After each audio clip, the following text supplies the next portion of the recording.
NRC पर पहली बार बोले पीएम मोदी। एक इंटरव्यू में कहा किसी भी भारतीय नागरिक को देश नहीं छोड़ना पड़ेगा।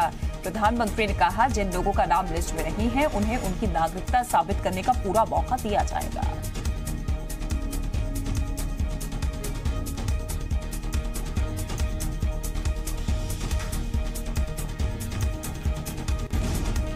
एनआरसी पर ममता के आरोपों पर बोले पीएम, जो लोग अपने आप में भरोसा खो चुके हैं वो गृह युद्ध, ब्लड बाथ जैसे शब्द इस्तेमाल करते हैं। मॉब लिंचिंग और महिलाओं के खिलाफ बढ़ते अपराध पर प्रधानमंत्री ने कहा कि ऐसी घटनाएं दुर्भाग्यपूर्ण हैं। पीएम मोदी ने कहा कि उनकी पार्टी भीड़ की हिंसा और महिलाओं के खिलाफ अत्याचार के खिलाफ है। विपक्षी एकता पर बोले पीएम, महागठबंधन विरासत को लेकर है, विकास को लेकर नहीं। सवाल ये है कि वो चुनाव से टूटेंगे या बाद में।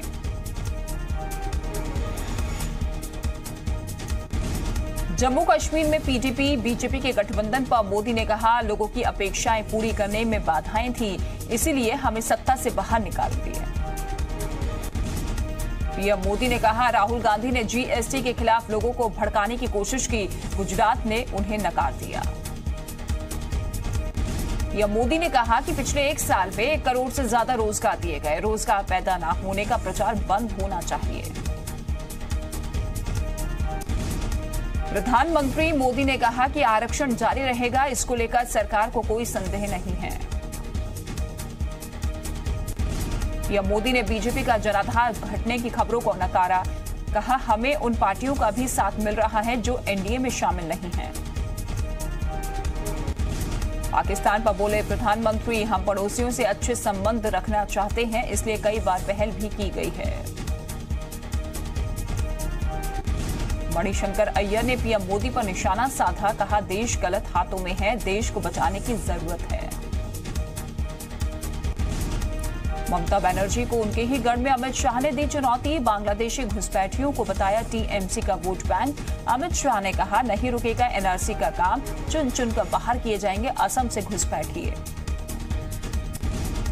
पूर्व प्रधानमंत्री और बीजेपी के संस्थापक सदस्यों में से एक अटल बिहारी वाजपेयी के हालचाल जानने बीजेपी अध्यक्ष अमित शाह और केंद्रीय गृह मंत्री राजनाथ सिंह शनिवार शाम दिल्ली स्थित एम्स अस्पताल पहुंचे। दोनों नेताओं ने पूर्व प्रधानमंत्री से मुलाकात की और डॉक्टर से उनके हालचाल जाने। सीएम शिवराज सिंह की जन आशीर्वाद यात्रा आज ज्योतिरादित्य सिंधिया के गढ़ गुना में प्रवेश करेगी। राजगढ़ के ब्यावरा में रात्रि विश्राम करने के बाद अब सीएम गुना के लिए रवाना होंगे। सीएम शिवराज सिंह आज 5 जनसभाओं को संबोधित करेंगे। ब्यावरा से सीएम मियाना के लिए रवाना होंगे। सबसे पहले सीएम शिवराज सिंह लक्ष्मीगंज मंडी में सभा को संबोधित करेंगे। इसके बाद गुना पहुंचकर रोड शो और फिर सभा को संबोधित करेंगे। इसके बाद रुठियाई, राघोगढ़, जोड़, आवन, खिटकिया, बंगला होते हुए बीनागंज पहुंचेंगे। बीनागंज में सीएम रोड शो करेंगे और फिर सभा को संबोधित करेंगे। सीएम शिवराज की जन आशीर्वाद यात्रा शनिवार को आगर के कान्नड़ पहुंची, जहां सीएम ने जनसभा को संबोधित किया। सीएम ने इस दौरान अपनी सरकार की उपलब्धियां और सरकार की योजनाओं के बारे में लोगों को बताया। मध्य प्रदेश के मुख्यमंत्री शिवराज सिंह आगर जिले के नलखेड़ा स्थित विश्व प्रसिद्ध पीताम्बरा पीठ मां बगुलामुखी मंदिर दर्शन करने के लिए पहुंचे। सीएम शिवराज सिंह के साथ उनकी पत्नी साधना सिंह भी मौजूद रही। रीवा में विधायक सुंदरलाल तिवारी के सीएम के लिए कहे गए आपत्तिजनक शब्दों पर खुद मुख्यमंत्री शिवराज सिंह ने पलटवार किया है। सीएम ने सुंदरलाल तिवारी के बयान को संस्कृति के खिलाफ बताया है। उन्होंने जवाब में कहा कि वो खुद ऐसे मुख्यमंत्री हैं जो सभी के भाई हैं और वो हर महिला को अपनी बहन मानते हैं, सबका सम्मान करते हैं। मुख्यमंत्री शिवराज सिंह आगर मालवा जिले के कान्नड़ में सभा कर रहे थे। मध्य प्रदेश में बीजेपी चंदा जुटाने के काम में लग गई है। खबर है कि बीजेपी ने प्रदेश की हर विधानसभा से 20-20 लाख रुपए जुटाने का अभियान शुरू किया है। इसके तहत 230 विधानसभा के हिसाब से कुल 46 करोड़ रुपए जुटाने का लक्ष्य रखा गया है। बीजेपी नेता 500, 1000, 2000 रुपए के कूपन लेकर सड़कों पर निकलेंगे और लोगों से चंदा देने की अपील करेंगे। खबर यह भी है कि पार्टी ने फैसला लिया है कि जिस विधानसभा में जितनी राशि इकट्ठा होगी उसका 80% हिस्सा उसी विधानसभा क्षेत्र में चुनाव प्रचार के लिए दिया जाएगा। इसके लिए एमपी बीजेपी ने अलग से अर्थ समिति भी बनाई है। आज छत्तीसगढ़ के मुख्यमंत्री रमन सिंह रमन के वोट के माध्यम से प्रदेश की जनता से रूबरू होंगे। रमन के वोट का प्रसारण रेडियो पर होगा। वोट में आज सीएम रमन सिंह अपनी सरकार के 14.5 सालों का कार्यकाल के बारे में बात कर सकते हैं। साथ ही सीएम सरकार की तरफ से चलाई जा रही जन कल्याणकारी योजनाओं के बारे में भी बात कर सकते हैं। आज रायपुर में हितग्राही सम्मेलन का आयोजन किया गया है। कार्यक्रम में राज्यसभा सांसद सरोज पांडे, प्रदेश की महिला एवं बाल विकास मंत्री रमशीला साहू शामिल होंगी। पंडित दीनदयाल उपाध्याय ऑडिटोरियम में होने वाले इस कार्यक्रम में शासकीय योजनाओं के तहत 207 महिला स्व सहायता समूह और 396 हितग्राहियों को ऋण राशि और साइकिल का वितरण किया जाएगा। मध्य प्रदेश में चुनाव से पहले पार्टियां अलग अलग वोट बैंक को साधने में जुटी हुई हैं, लेकिन इन दिनों मध्य प्रदेश के आदिवासी समुदाय में जय आदिवासी संगठन यानी कि जयस नाम का आदिवासी संगठन दस्तक दे रहा है। चुनाव से पहले सामने आए संगठन ने बीजेपी और कांग्रेस की नींद उड़ा दी है। आदिवासी बहुल इलाकों खासकर मालवा क्षेत्र में जयस को मिल रहे भारी समर्थन से दोनों पार्टियां चिंता में हैं। खबर है कि बीजेपी और कांग्रेस में जयस को लेकर रणनीति बनाना शुरू हो गई है। दोनों ही पार्टियां किसी तरह से इस संगठन का समर्थन हासिल करने में लगी हुई हैं। मुस्लिम पर्सनल लॉ बोर्ड की 2 दिवसीय बैठक का आज आखिरी दिन है। आज all India Muslim personal law board media desk की बैठक होगी। इस बैठक में सोशल मीडिया और मीडिया के अपने देश भर के वॉलंटियर की बैठक की जाएगी। वहीं बैठक के पहले दिन मुस्लिम पर्सनल लॉ बोर्ड के सेक्रेटरी उमरेन महफूज रहमानी ने कहा कि 3 तलाक पर बोर्ड का स्टैंड क्लियर है।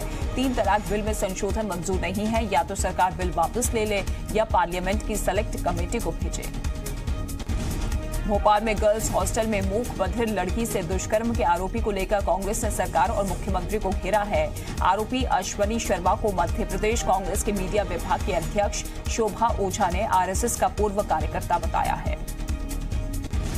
उन्होंने एक वीडियो भी जारी किया है जिसमें मूक बधिर लड़की से रेप का आरोपी अश्वनी शर्मा सीएम शिवराज सिंह से आशीर्वाद ले रहा है और बाकायदा सीएम भी उनकी पीठ ठोकते हुए नजर आ रहे हैं। ये वीडियो अश्वनी शर्मा के यूट्यूब अकाउंट से शेयर किया गया बताया जा रहा है। कांग्रेस ने इस मामले में सीबीआई जांच की भी मांग की है। कांग्रेस ने एसआईटी की जांच पर भरोसा न होने की बात भी कही है।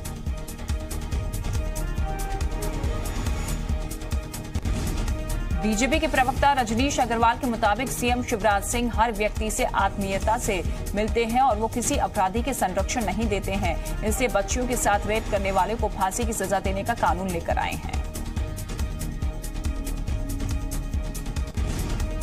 राजधानी भोपाल में मूक बधिर बच्चियों से रेप के मामले में एनएसयूआई ने भी मोर्चा खोल दिया है। एनएसयूआई की लड़कियों ने बोर्ड ऑफिस चौराहे पर पुतला फूंक का विरोध जताया और नारेबाजी की। मध्य प्रदेश कांग्रेस चुनाव अभियान समिति के अध्यक्ष ज्योतिरादित्य सिंधिया रतलाम के जावरा पहुंचे, लेकिन यहां हंगामे जैसे हालात का सामना करना पड़ गया। सिंधिया पिपलिया बाजार में सभा लेने पहुंचे थे, जहां स्थानीय नेताओं और पदाधिकारियों का हुजूम मंच पर ही उमड़ गया और फिर हंगामे के हालात बन गए। कांग्रेस के कार्यकर्ताओं को मंच से अनुशासन में रहने की हिदायत मिलती रही, तब जाकर पदाधिकारी और कार्यकर्ता शांत हुए। इस दौरान मंच से ज्योतिरादित्य सिंधिया ने शिवराज सरकार पर जमकर आरोप लगाए। उन्होंने प्रदेश में बलात्कार की घटनाएं बढ़ने पर सीएम को घेरा। सीएम शिवराज सिंह के जन आशीर्वाद यात्रा के खिलाफ कांग्रेस की पोल खोल जन जागरण यात्रा उमरिया पहुंची। कांग्रेस के कार्यकारी अध्यक्ष जीतू पटवारी और यूथ कांग्रेस के अध्यक्ष कुणाल चौधरी ने इस यात्रा के तहत उमरिया में सीएम शिवराज सिंह और प्रदेश की सरकार पर जमकर निशाना साधा। सीएम रमन सिंह ने शनिवार को राजनांदगांव का दौरा किया। मुख्यमंत्री ने अपने विधानसभा क्षेत्र के सोमनी में जिले के पहले बीपीओ का उद्घाटन किया। सीएम ने जिले के कंप्यूटर प्रशिक्षित युवाओं में रोजगार की संभावनाओं को बढ़ाने के लिए सूचना प्रौद्योगिकी क्षेत्र में काम करने के निर्देश जिला प्रशासन को दिए थे और यहां बीपीओ इंडस्ट्री के सेटअप के लिए इंफ्रास्ट्रक्चर तैयार करने के निर्देश दिए थे।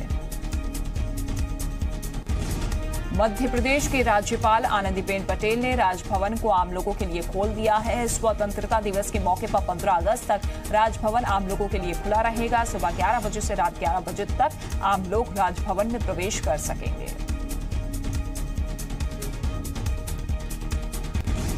इस अवसर पर पूरे राजभवन को विशेष रूप से आकर्षक विद्युत साज सज्जा की गई है। साथ ही राजभवन परिसर में देश के स्वतंत्रता संग्राम सेनानियों के चित्र भी लगाए गए हैं। राजभवन देखने जाने वालों को राजभवन का आकर्षक नजारा देखने को मिल रहा है। इस पहल की हर कोई प्रशंसा कर रहा है। दुर्ग के खुर्सीपारा में डेंगू का प्रकोप लगातार बरकरार है। यहां अब तक डेंगू से 11 लोगों की मौत हो चुकी है, जिस कारण लोगों में दहशत का माहौल है। रोजाना बड़ी संख्या में लोग बुखार की शिकायत लेकर अस्पताल पहुंच रहे हैं। दुर्ग में अब तक 534 सैंपल लिए गए, जिसमें से 409 पॉजिटिव पाए गए। इन सैंपल्स को दोबारा जांच के लिए रायपुर के मेकाहारा भेजा गया था, जहां रिपोर्ट में 209 डेंगू पॉजिटिव पाए गए। दिन ब दिन डेंगू के मरीजों की बढ़ती संख्या के बावजूद प्रशासन इसे रोकने में नाकामयाब साबित हो रहा है। वहीं मामले की गंभीरता को देखते हुए दुर्ग कलेक्टर ने भी अस्पताल का दौरा कर हालातों का जायजा लिया। कलेक्टर के मुताबिक प्रशासन लगातार डेंगू को काबू करने की कोशिश में लगा हुआ है। वहीं डेंगू के बढ़ते प्रकोप को लेकर कांग्रेस ने सरकार पर निशाना साधा है। कांग्रेस प्रवक्ता सुशील आनंद शुक्ला ने कहा कि सरकार प्रदेश की जनता को स्वास्थ्य सुविधा देने में नाकाम हुई साबित हो रही है। दुर्ग में डेंगू के लगातार प्रकोप पर प्रशासन की नाकामी को देखते हुए राज्य सरकार ने दुर्ग सीएमएचओ डॉक्टर सुभाष पांडे को दुर्ग से हटा दिया है। सरकार ने सुभाष पांडे के स्थान पर ज्वाइंट डायरेक्टर डॉक्टर गंभीर सिंह ठाकुर को दुर्ग का प्रभार दिया है। भिलाई के चंदूलाल चंद्राकर हॉस्पिटल के एक डेंगू पीड़ित 8 साल के बच्चे को एडमिट न किए जाने के मामले में महापौर में अस्पताल प्रबंधन को जमकर फटकार लगाई। भोपाल की अशोका गार्डन पुलिस ने एटीएम कार्ड के जरिए बैंकों को चूना लगाने वाले गिरोह का खुलासा किया है। पुलिस ने गिरोह के 3 सदस्यों को गिरफ्तार किया है। तीनों आरोपी हरियाणा के रहने वाले हैं और तिहाड़ जेल में सजा काट चुके हैं। आरोपियों की गिरफ्तारी के बाद एसपी ने बताया कि बदमाशों ने यूट्यूब से एटीएम से पैसे चुराने की तकनीक सीखी थी। आरोपी एटीएम कार्ड लगाकर पिन नंबर डालने के बाद मशीन को खराब कर देते थे। पैसे निकालने से पहले मशीन अटकाकर पैसा खींचकर निकालते थे।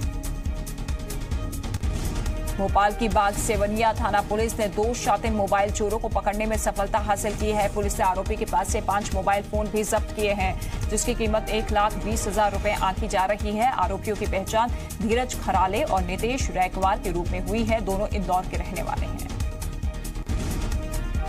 राजधानी भोपाल के शाहजहानी पार्क में स्थायी करने की मांग को लेकर प्रदेश भर से आए होमगार्ड के जवान इकट्ठा हुए। जवानों ने प्रदर्शन कर सरकार को उसका वादा याद दिलाया और 1600 अस्थायी जवानों को स्थायी करने की मांग की। इंदौर के शासकीय अष्टांग आयुर्वेदिक महाविद्यालय में छात्रों ने प्रदर्शन किया। पढ़ने और काम करने वाले छात्र छात्राओं की मांग है कि उनको मिलने वाला वेतन अन्य शासकीय कर्मचारियों के समान नहीं है और कम दी जाती है। भिंड में बिजली कटौती की समस्या को लेकर किसानों ने बिजली घर का घेराव किया। इस दौरान 2 किसानों ने खुदकुशी की कोशिश की, लेकिन साथ ही किसानों ने उसे बचा लिया। शनिवार को प्रदेश भर में हरेली का त्योहार मनाया गया। हरेली छत्तीसगढ़ में मनाए जाने वाले लोकप्रिय त्योहारों में से एक है। कोरबा जिले में भी इस त्योहार को बड़े धूमधाम से मनाया गया। कोरबा के दर्रे स्थित भवानी मंदिर में छत्तीसगढ़ महतारी की मूर्ति की प्राण प्रतिष्ठा की गई। खंडवा सांसद नंद कुमार सिंह खंडवा से कावड़ यात्रा लेकर रवाना हो गए हैं। नंद कुमार सिंह चौहान की ये यात्रा सोमवार को ओमकारेश्वर पहुंचेगी। नंद कुमार सिंह पिछले 9 साल से ये यात्रा निकाल रहे हैं। यात्रा के दौरान नंद कुमार सिंह ने ढोल बजाया और भगवा ध्वज लहराते हुए डांस भी किया। वहीं शक्ति प्रदर्शन के सवाल पर सांसद नंद कुमार सिंह ने कांग्रेस को सलाह दी कि वो हर मामले में राजनीति ना करे, खुद भी भगवान भोले से अपने क्षेत्र, प्रदेश और देश की समृद्धि का आशीर्वाद मांगे। गृह मंत्री आज केरल का दौरा करेंगे। राज्य बाढ़ प्रभावित इलाकों में जाएंगे, राहत और बचाव कार्यों का जायजा लेंगे।